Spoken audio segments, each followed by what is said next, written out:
Alright, thank you! Guys, see this car? It was running fine, then suddenly died and won't start again. Owner wanted to spend $800 on a tow. I said, why waste money? Let me take a look first. Let's see what's going on here. Come on. I brought these tools. Let's try starting it. Give it a try.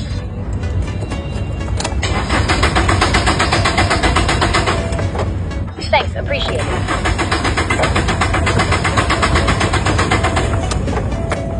It's not starting. Any idea why? Let's check under the hood. Usually it's either no spark or no fuel when a car won't start. Let's check for spark first, then we'll check fuel. See this? Let's plug it back in and try again. Okay, now try starting it. Let's see if there's a spark.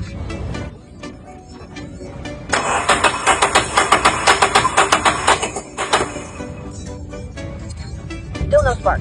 Let's put this back and check the fuel next. I'll remove this hose. Start it and we'll see if fuel's spraying. Hold this bottle to catch any fuel. You'll want to make a mess. Go ahead, try starting it.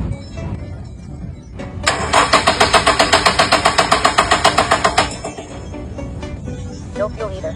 Let's reconnect this hose. Okay, no spark or fuel. This might be simpler than we thought.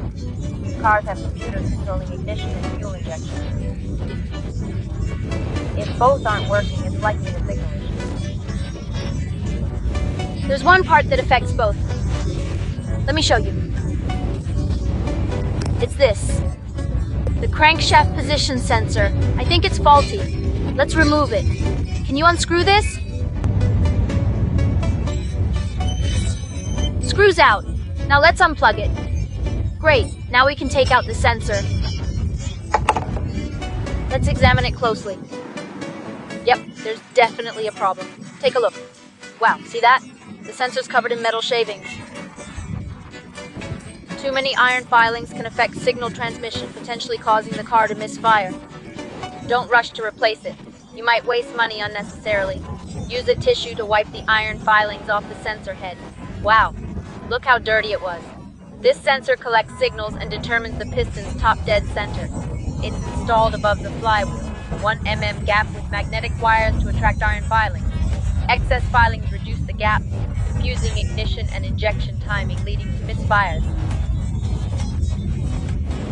See? It's clean now. Let's install it and see if the car starts properly.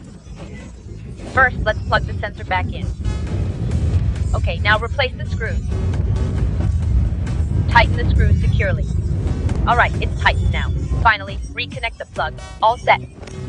Now let's start the car and see if it fires up correctly. Folks, if this solves the issue, please like and support the video. Now for the moment of truth. Step on the clutch neutral. Ready?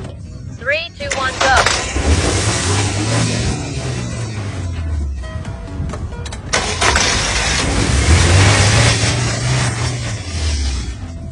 Let's start it up.